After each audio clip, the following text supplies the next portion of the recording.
Et salut tout le monde, aujourd'hui on se retrouve donc pour une nouvelle vidéo, ça fait assez longtemps que j'en ai pas sorti, et cette fois-ci pour vous présenter les achats, et donc ce que j'ai eu en fait des suites des fêtes de Noël, voilà.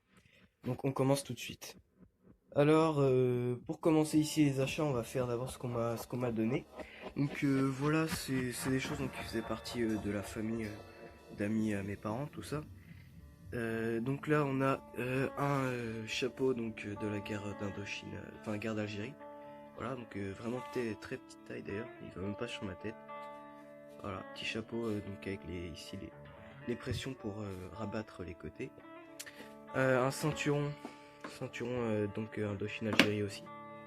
Voilà, donc avec ça qu'il y avait en plus, là, le truc pour la gourde c'est une US dedans. Et ça j'avais déjà, et la gourde aussi j'avais déjà, ceux-là je les ai rajoutés. Voilà, un ceinturon guerre d'Indochine Algérie. Ensuite, il y a également cette veste. Donc ça, c'est une veste de sous-marinier après-guerre hein, française. Pour moi, c'est sous-marinier. J'ai pas eu le temps de vérifier, mais pour moi, c'est sous-marinier ici le patch.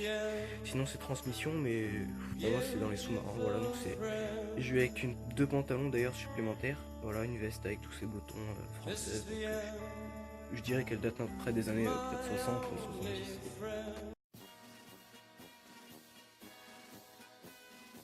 Alors ici nous avons un pantalon SS en reproduction que j'ai acheté en même temps que ces guêtres sur Instagram avec un vendeur voilà, que vous connaissez peut-être, il a une chaîne YouTube aussi qui est spécialisée dans la guerre d'Indochine Algérie.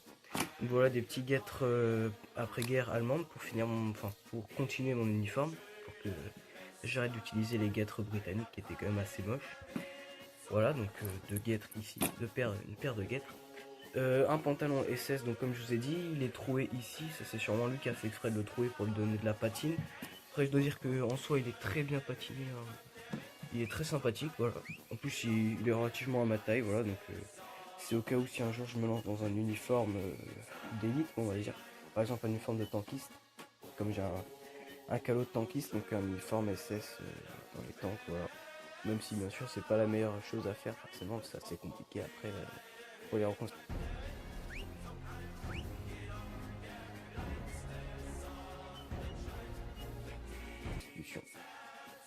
Et donc ensuite il y a cette gourde aussi, voilà, gourde fin de guerre que j'ai acheté en brocante et que j'ai mis sur mon sac à pain.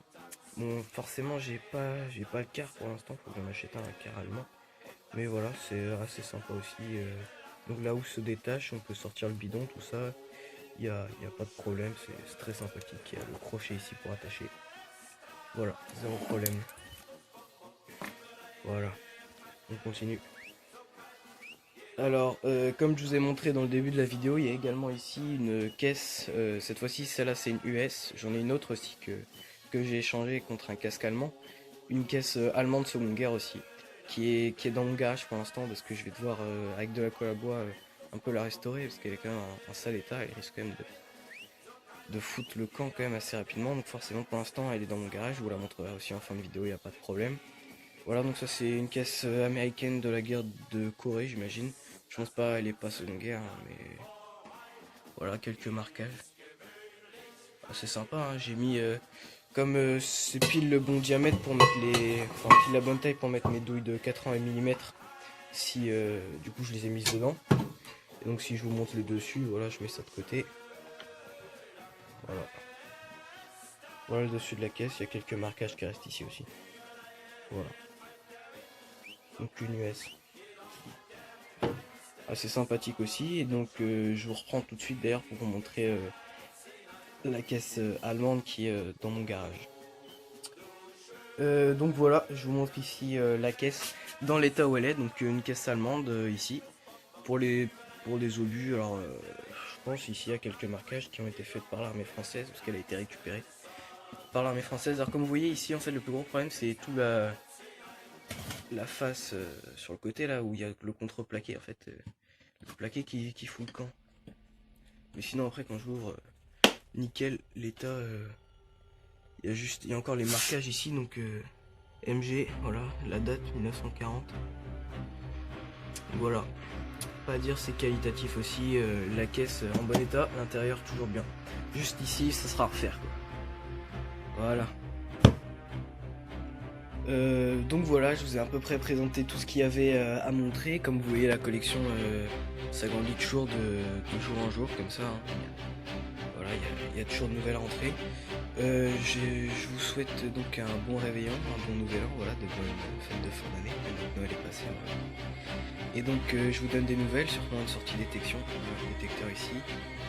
Très bientôt, voilà, parce que j'ai envie de sortir un peu détecter, ça fait longtemps que je n'ai pas fait ça. Voilà, allez, à plus les gars, allez salut.